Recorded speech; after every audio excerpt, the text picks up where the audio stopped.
What kind of injury do you have? It's a gunshot. Okay. Who shot you? I don't know. Go get her. Yes. Get over here! Get over here! Get down on the ground now! I'm gonna get snipers put up on the east side. Yes.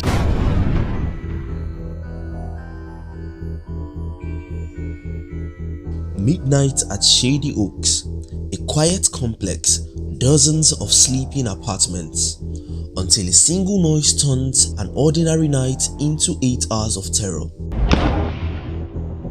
Officers answer what sounds like a routine shot report.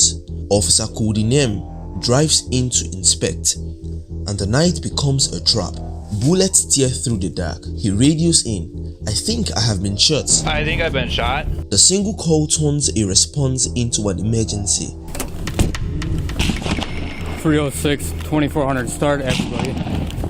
Gunfire erupts unpredictably from windows and balconies.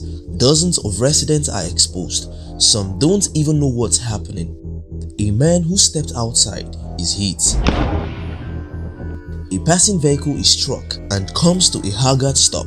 The driver screaming. Officers stop the bleed with a tourniquet.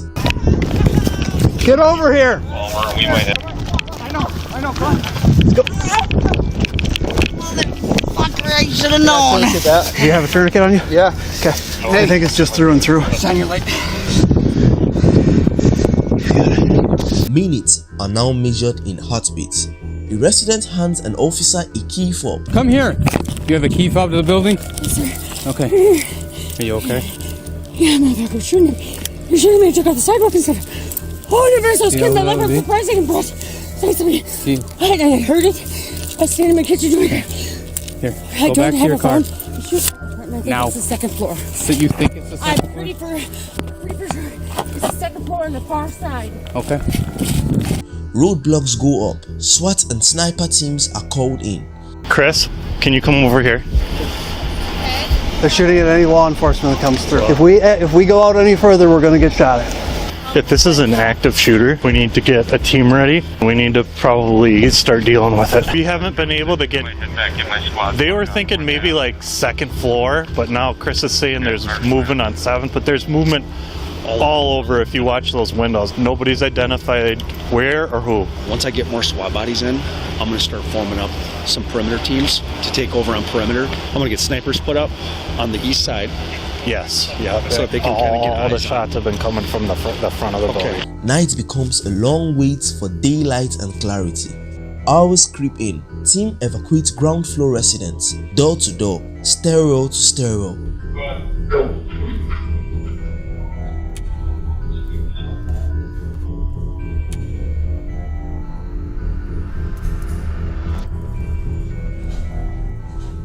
You gotta get out of here, just walk down that way, hurry.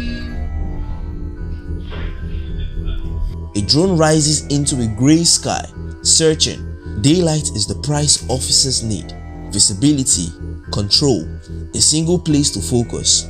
At first light, the drone spots movement on the 3rd floor, apartment 303. Negotiators call, no answer. SWAT launches a controlled escalation.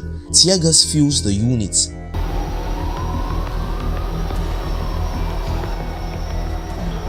The barricaded man moves to the window. For the first time, a face, a young man, barely out of his teens, armed and desperate. A sniper shot disables the immediate threat. SWAT bust in. Inside, they find multiple firearms and the man who set the ambush, Devin Matthew Wayland. He is wounded but alive. Big ass, baggy pants. Checked down by his feet. Nothing on his feet. Not having your 38. Buddy, can you spread your legs real quick?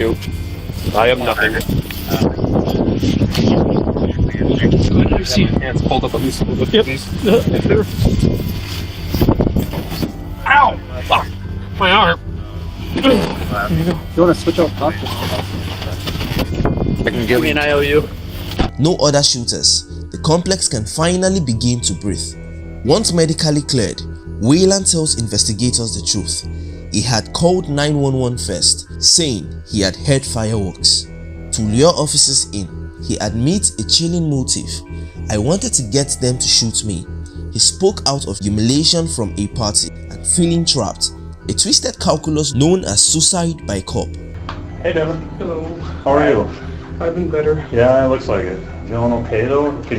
Is that okay if we visit? Yep. Okay. Now, let's back up to the day before the incident and just talk to us about your day and kind of what's going on. Everything seemed alright, everything seemed fine. But, Okay.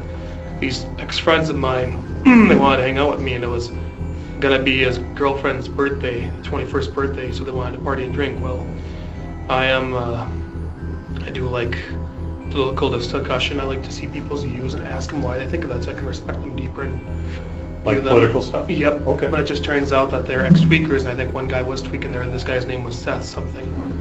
And they're all like they're saying I'm getting in their face and screaming at them. I'm partially deaf from working in machinery.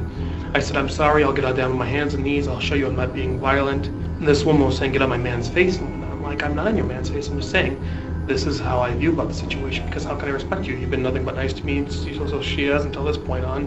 And Judd said, get off his face. I said, I'm not on your face. He pushed me. He was trying to fight me, so I fought him, and Jordan got on me and he tried fighting me, and he claimed he was trying to make sure there would be no fight to happen, but that was the last straw. And for some reason, I felt like because no one would believe my side of the story, I had my firearms out and ready to use, just in case anything did happen, which I didn't want it to, but I had an accidental discharge of my Mosin-Nagant rifle and had one bullet for it. I'm not Which sure. kind of rifle was it? Mosin-Nagant. Okay. It was a mental slip-up. I haven't been employed in a year. Uh-huh. And my grandfather died 3 years ago. I just wanted it, and I didn't want to ever shoot a cop. That's why I surrendered. Were you aiming at anything throughout Just the the 75 cars, rounds? just the cars, The cars. trying to get the cops to come so they'd shoot me. I didn't want to shoot the cops. I didn't want to shoot anybody else. I just wanted to shoot the cars so that they would shoot me. But And is that from alcohol or I were you- couldn't myself. It's against my Oh. my own views. I would have to have somebody else me theoretically. So that's where that idea. I know it sounds really fucked up. I wanted to live. I tried telling myself this and that, but under last night's situation or ordeal, it just got too much to me, too Yeah. fast. So, do you remember what exactly you told the dispatcher when you called in? It sounded like there was a gunshot or fireworks or some type of discharge, like some type of fire shot. So if you said the word fireworks, would you mean fireworks from a gun or actually fireworks? I don't know. Did I say fireworks? Or are you getting Well, you this might one? have. You I might don't have know if said I did. fireworks. I don't know if I did. Okay. But the truth in court was harsher. He didn't only want himself dead. Repeatedly firing at cars, officers, and residents showed a willingness to kill. 3 people, including Officer Nem and resident Daniel Thorpe, survived their wounds. The building's residents were left with shattered trust and shaking nights. At trial, jurors rejected the defense of pure self-destruction. Wayland was convicted on multiple counts and sentenced to 50 years behind bars. A small act designed to explode into catastrophe. 8 hours of fear. One young man's private crisis became a public nightmare and a community's near tragedy. Training, courage, and timing kept the worst from happening, but the scars remain. If this story gripped you, hit subscribe to the Crazy Real Life now. We bring you the true stories behind the sirens. If you want more hard-hitting real-life episodes, drop a comment now. Which moment shocked you the most? See you in the next investigation.